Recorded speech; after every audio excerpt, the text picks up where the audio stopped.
Նշեցիք զինանստական ահազանգի համարին անձնելու մասին, պետք է խնդրեմ մի փոքր մանրամասնել իմպլեմենտացիոն փուլերը ինչ ասում, հետևաբար 15-ից ամսում ակապարելու այդ սիստեմային, ոնց ակապարելու գինել իրազեկման ակցիաներ քաղաքացիների համար, մնացած բոլոր համարները դատարակվում են, աշխատել թե այդ բոլոր ակցիաները փոխանցվելու են 112-ին և դա ծառայության վերաբերյալ հաջողության Շնորհակալություն Տիկին Կարապետյան հարցադրման համար։ Այո, 112 գրասենյակի օպերատիվ կառավարման կենտրոն գրասենյակի գործարկման մասով իրականացրել ենք նաև իրազեկման միջոցառումներ, վստահ եմ նաև նախարարության պաշտոնական եւ Facebook-յան էջերին եք հետևում տարբեր հեռուստատեսություններով եւ նաև ռադիո հաղորդումների տրամաբանության մեջ շարունակում ենք իրազեկումները եւ շարունակելու ենք իրազեկումները։ 112-ի տրամաբանությունը այս պահին հետեւյալն է։ Ուզում ուշադիր լինենք, որ մենք չենք միավորում միայն զանգերը։ Մենք միավորում ենք օպերատիվ կառավարումը ոստիկանական ուժերի եւ փրկարարական ուժերի։ Այսինքն, եթե քաղաքացին կարիք ունի հրշեջ փրկարարական կոնկրետ ջոկատի ժամանման կամ ոստիկանական ուժի, ամբողջը համակարգելու է նախարարության այս գրասենյակը, լինելով դուրս թե ոստիկանության կառուցվածքից եւ թե փրկարար ծառայության կառուցվածքից, որպեսզի մենք օբյեկտիվորեն ինչ արձագանք տվյալ իրավիճակում պիտի լինի, այդ արձագանքը լինի։ Այս երկու ծառայություններն ենք միավորել առայժմ, որովհետև այս տարվա կտրվածքով նաև շտապօգնության կանչերի մասով պլան ունենք նաև միավորելու, որպեսզի քաղաքացին արտակարգ ցանկացած իրավիճակում, երբ որ կարիք ունի պետության օգնությանը, չմտածի հիմա զանգահարը 103, 102, 911, պետությունը պիտի գնահատի իրավիճակը եւ ծառայությունը մատուցի քաղաքացուն։ Հիմա այս պայմաններում մեր քաղաքացիները կարող են զանգահարել 112 եւ հորդորում են, որ փետրվարի 15-ից հենց զանգահարեն 112։ Բայց եթե ունենանք այնպես իրավիճակ, որտեղ կշարունակեն իներցիայով զանգահարել 102 կամ 911, հոգ չէ, մեր քաղաքացիները չեն զրկվում որևէ օժանդակությունից, ավտոմատ զանգերը ուղղորդվում են 112 եւ զանգը կսպասարկվի։ Այնպես ինչպես որ հիմա կզանգահարեիք սպասարկվելով 102 կամ 911։ Որոշակի փոփոխություններ ենք իրականացրել զանգերի սպասարկման, որովհետև հիմա երբ որ պայմանական զանգահարեք 911, եթե զանգը լինի որպես կանոն Երևանից, ահազանգը միանգամից փոխանցվում է Երևանի հրշեջ փրկարարական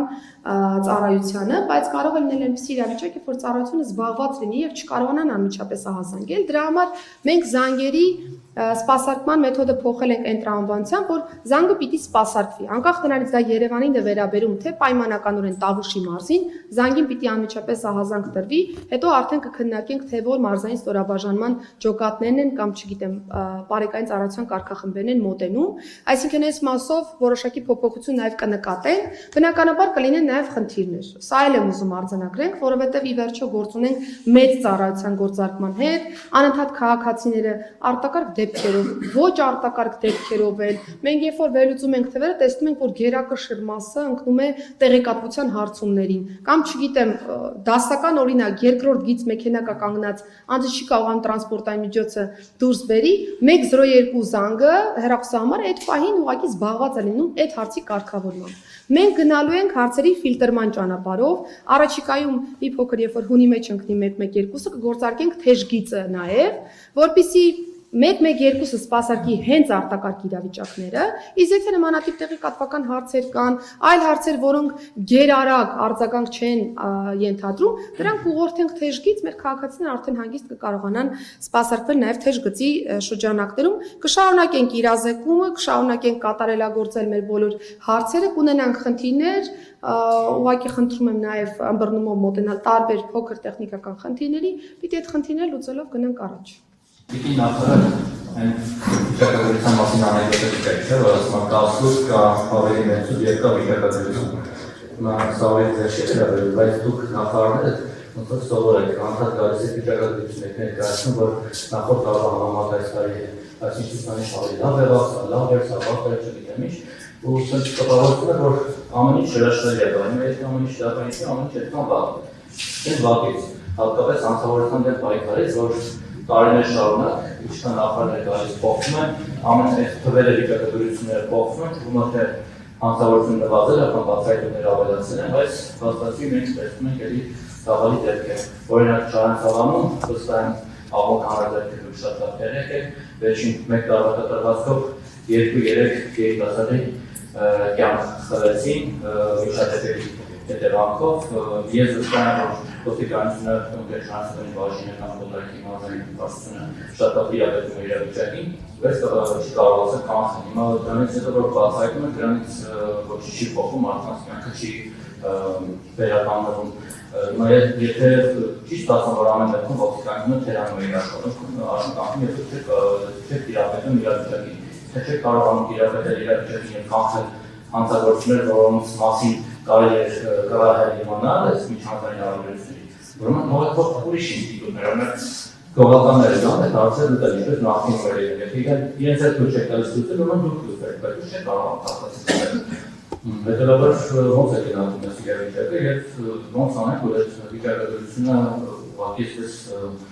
վերջում լավ ցուցանիշների բան լինի, այդպես շքեցրի հարցումները վերջում Պարսաշարդերով պարտվածություններ մենք ենք մի բան,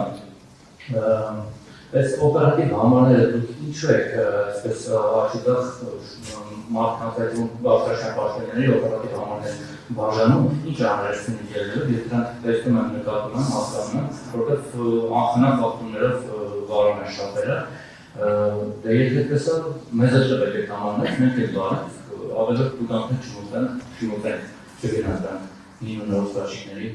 կրպանը, շնորհակալություն։ Շնորհակալություն հարցադրումների համար, երբ որ ես գոնե թե ինչ-որ արձանագրում եմ անում, պիտի փաստերի վրա հենված արձանագրումներ անեմ։ Հիմա երբ որ դուք նկարագրում եք, որ այ օրինակ Տիկին Սարգսյան, դուք 3.2% նվազում եք անում, բայց ամեն շատ վատ է։ Ինչն է վատ, որ մարդու դեմ ուղղված հանցագործությունները 23.2%-ով նվազել են, ինչն է վատ, որ մենք ավելի 42.2%-ով ավելի շատ ենք զենք զինամթերք արգրավել և թույլ չենք տվել, որ դրանք մասը կազմեն հետագա հնարավոր սպանությունների կամ առողջությանը վնաս պատճառելու, ինչն է վատ, որ 80%-ով ավելի շատ թմրամիջոց ենք արգրավել, ինչն է վատ, որ գողությունների մասով նվազում ունենք կամ սեփականության դեմ ուղղված հանցագործների մասով նվազում ունենք։ Եթե նվազումները ռեալ նվազումները ոչ սոցմեդիայի դաշտում մեր ցանկացած ընկալումներն են, ի՞նչն է վատ։ Ես կշարունակեմ։ Եթե մենք ունենք նվազումներ կարևորագույն խումբ հանցագործությունների, դա չի կարող վատ լինել։ Դա շատ դրական արդյունք է, որը վկայում է իմ դեպքում գոնե թե ներքին գործերի նախարարության համակարգի ավելի արդյունավետ, ես չեմ ասում 100%-անոց արդյունավետ, ավելի արդյունավետ աշխատանքի մասին 2025 թվականի կտրվածքով։ Եվ ես չգիտեմ, կա երկրագնդի վրա մարդ, ով որ մտածում է, որ հանցավորություն առհասարակ տեղի չի կարող ունենալ։ Հանցագործությունը եւ հանցավորությունը սոցիալական երևույթ է, դա կա, անկախ նրանից մենք կլինենք 2025 թվականում, կլինենք 2050 թվականում, թե կգնանք հետ նախնադար։ Հանցագործությունը սոցիալական երևույթ է, միշտ կա, ուղեկցի մարդկությանը, եւ ձեր նշած դեպքերն էլ ես ցավում եմ, որ կա սպանության դեպք։ Ցավում եմ, որ ինչ որ մի անլուրջ վեճի արդյունքում մարդը կարող է մտածել, որ դրա արդյունքում կարող է անձին դիտավորությամբ կյանքի զրկել։ Ցավում եմ, որ նմանատիպ իրավիճակներ կան Հայաստանի Հանրապետությունում, բայց դրանք համատարած իրավիճակներ չեն, ցույց է տալիս մեր պատկերը։ Ես ասում եմ, նույնիսկ երբ որ խոսում ենք ոչ համատարած պատկերի մասին, 50 սպանության դեպքի մասին, պիտի զտելով գնանք առաջ, մենք չենք կարող ասել, այ 50 սպանության դեպք կա, ուրեմն միանշանակ ամբողջը ոստիկանությունից է կախված կամ ամբողջը ոստիկանությունից կախված չէ։ Այս դեպքերը հատիկ պետքա վերլուծվեն եւ մենք վերլուծում ենք այդ դեպքերը։ Մենք ունենք իրավիճակ, որ խոհանոցային դանակով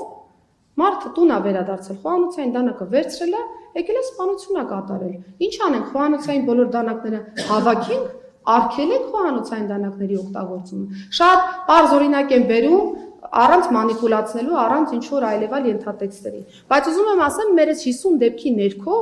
այնքան պարզ իրավիճակներ կան, որոնք որ պիտի բնականորեն չհանգեցնեին սպանության։ Բայց պահի տակ Պորտկման արդյունքում, հուզական ոչ ճիշտ կառավարման արդյունքում մենք ունենում ենք սպանության դեպքի վրա հասնում, սրա համար եմ ես ասում, որտեղ որ կա նախապատրաստություն, ինչ որ պլանավորում, այո, ոստիկանություն ավելի շատ դաշտ ունի աշխատանքի։ Ամեն թշնամական հարաբերություն չի, որ բերում է իրականում սպանության։ Մենք հանրապետությունում ունենք տարբեր խումբ թշնամական հարաբերություններ գրանցած, որոնք որ անընդհատ պրոֆիլակտիկ աշխատանքի արդյունքում չեն վերացում որևէ ինչ-որ մի բանի, բայց բռնության պորտկում կարող է լինել ցանկացած պահի, որտեղ որ ֆիզիկապես ոստիկան այդ պայծրությամբ ներկա չի տվյալ տարածքում եւ չենք կարող ասել, որ այ օրինակ Կոտայքի մարզում, Կոտայքի քրեական մարզային վարչությունը կամ Չարենցավանի բաժինը կամ Հրազդանի բաժինը կամ չգիտեմ այլ բաժիններ գիտեն ու դիտավորությամբ ոչ մի քիչ չեն ձեռնարկում։ Նմանատիպ պնդում Վահե ջան, ոչ դուք լինելով Չարենցավանից, ոչ ես տիրապետելով ամբողջ հանրապետության օպերատիվ պատկերին, նմանատիպ պնդում անել չենք կարող։ Եթե ունենք այնպիսի տվյալ, որ որևէ ոստիկան իմանալով, որ տվյալ պահին կարող է լինել սպանություն ու քայլ չի ձեռնարկել, մեծ սիրով տվեք այդ տվյալը կքննարկենք։ Կարող եք անխտիր նախաճանաչવાની վերջին դեպքերը։ Չարենցավանի մասով ես նորից եմ ասում, եղել է ըստ էության վիճաբանություն, որը վերաճել է սպանության։ Քննչական մարմինը կվերլուծի կտա հարցերի պատասխանները։ Չարենցավանով մենք ունենք ընդհանուր մինչև կատարողի նկատմամբ ամենախիստ խափանան միջոցի նշանակումը, որը եղել է կալանքը։ Եվ ես անձնապես հետամուտ եմ լինում, որպեսզի բոլոր ծայրահեղ իրավիճակներում, հատկապես սպանության դեպքերում, մենք նախ ունենանք դեպքերի արագ բացահայտում եւ երկրորդ հետամուտ լինենք, որ ճիշտ նաեւ խափանան միջոցներ որպես այդպեսին նշանակվեն, եթե ունենք անվտանգային ռիսկեր, որ այդ անձը դրսում գտնվելով կարող է կամ շարունակել հանցագործությունների կատարումը կամ վտանգ ներկայացնել այլ անձի համար։ Եվ սպանության բացահայտում ինչով է կարևոր։ Մենք այս տարի ունենք 0 չբացահայտված սպանություն։ Առաջին հայացքից կարող է թվալ, որ մենք օրինակ հպարտանում ենք, որ կա սպանությունը բացահայտել ենք։ Ոչ,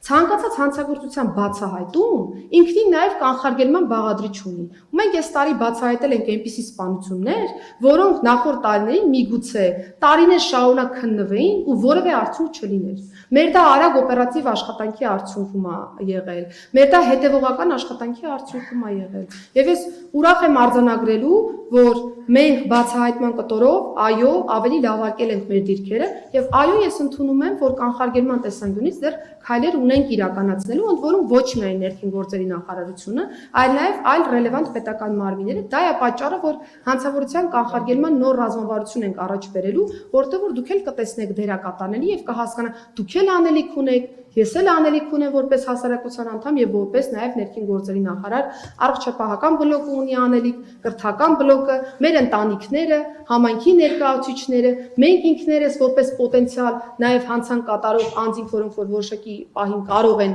էլի այդ պորտման արդյունք հանցել եւ այսպես շարունակ։ Այսինքն բոլոր դերակատարներին մենք իդենտիֆիկացրել ենք, որպեսզի այս իրավիճակները գնալով ավելի կառավարելիության դաշտ բերենք եւ ես նորից եմ ուզում շեշտել, չի լինելու այնպիսի մի օր,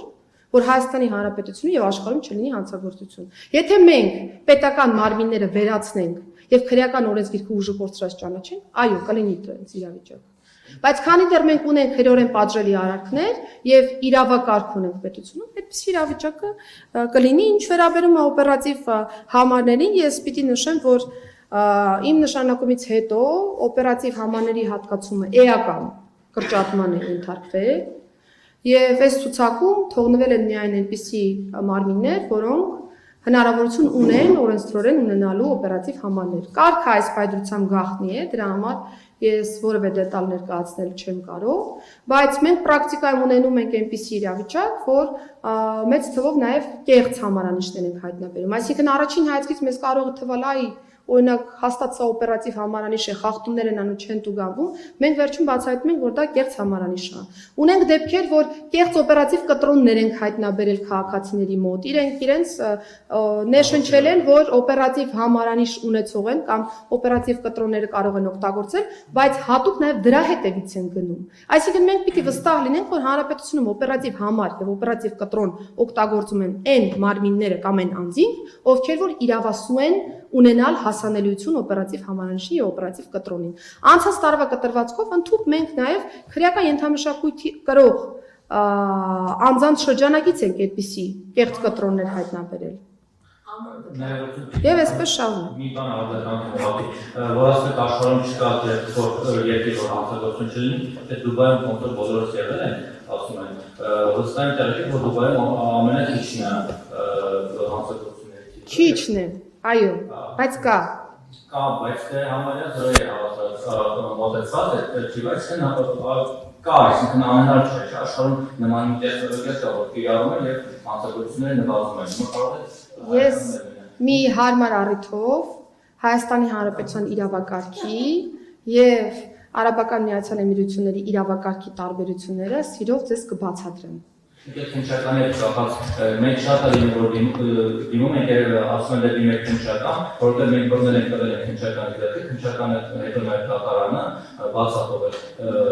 այդ պոտենցիալ հանցագործին, որը օրինակ դիմադի չի Facebook-ով ինչ-որ քննադատական բան չի գրել իշխանության մասին, եւ ինքը ազատության մեջ է, սպանության մեջ մեղադրվող, ուղղության մեջ մեղադրվող, դուք ստեղ միշտ իրատեսական ցանցից չեք տեսնում, որ ձեր աշխատանքը այս դեպքում ջուրն է լցնում քննչական մարմինների դատարանի պատճառով, եթե համարենք, որ իսկապես տանական աշխատանք։ Ես չեմ համարում, որ մեր աշխատանքը ջուրն է լցվում, որովհետև ազատությունից զրկման տարբեր ռեժիմներ կան, ձերբակալման ռեժիմներն էլ տարբեր տեսակներ ունեն, անպայման չի, որ ձերբակալման ռեժիմը շարունակվի ժամային առումով, անպայման չի, որ դա վերաճի կալանքի որպես խափանան միջոցի, այդպիսի դեպքեր են տարբեր մասնագիտական, որ խնդիր չեմ տեսնում, տարբեր իրավիճակներում խնդիրներ այո տեսնում ենք հատկապես, երբ որ գործ ունենք կրկնահանցագործի հետ եւ չի կիրառվում նաեւ որոշ դեպքերում մեր գոնե թե գնահատմամբ համապատասխան խափանան միջոցներ, բայց դրանք հարցեր են, որոնք որ անընդհատ քննարկում ենք, որպեսզի մեր տեսադաշտում նախ լինեն բոլոր խնդիրները եւ երկրորդ այդ խնդիրները լուծվեն։ Ճանաչողի դեպքը դերի ունեցել հենց այդպիսի մարդկանց միջոցով, կարծում կարողան երևույթներ նրանցից մեկը կամ երկուսը ապա միջոցի մեջ գրել։ Ես նախապես ասացի չվերածենք հարցով։ Ոչի կոնկրետ դեպք է դրանում։ Անցնենք մյուս հարցի։ Առաջին հարցը պատրաստի սիգնետ։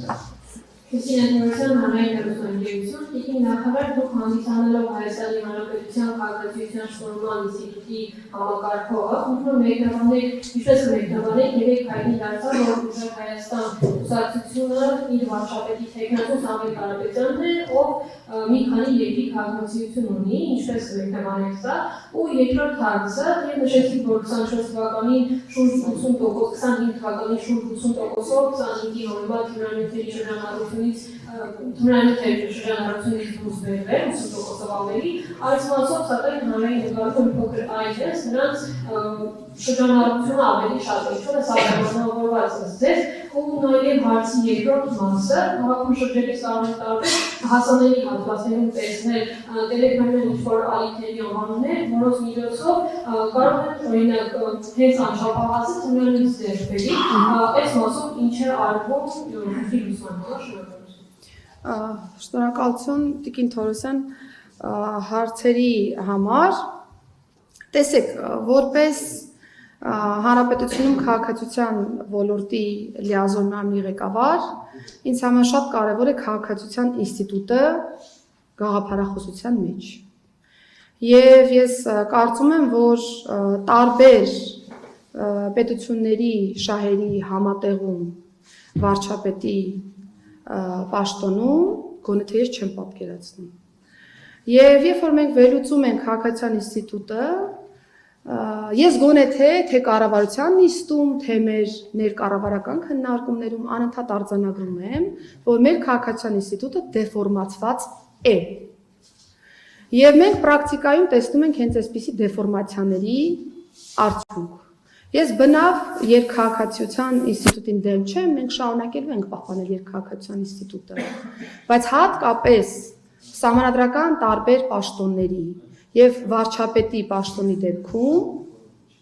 ես ուղղակի չեմ ընկալում այնպիսի իրավիճակ, երբ որ մի քանի երկրի քաղաքացին կարող է լինել Հայաստանի Հանրապետությունը վարչապետի թեկնածու եւ որի շահերի կենտրոնը կլինի միայն Հայաստանի Հանրապետությունում։ Վարչապետի պաշտոնում առհասարակ ես պատկերացնում եմ այնպիսի թեկնածուի, ում շահերի կենտրոնը միայն Հայաստանի Հանրապետությունն է։ Մի քանի երկրների քաղաքացի լինելով, պիտի նկատի ունենանք, որ այդ քաղաքացիությունը արհեստական երևույթ չի, դա զուտ անձնագիր չի, դա զուտ թուղթ չի։ Քաղաքացիություն ստանձնելով դու երդվում ես լինել հավատարիմ տվյալ պետությանը,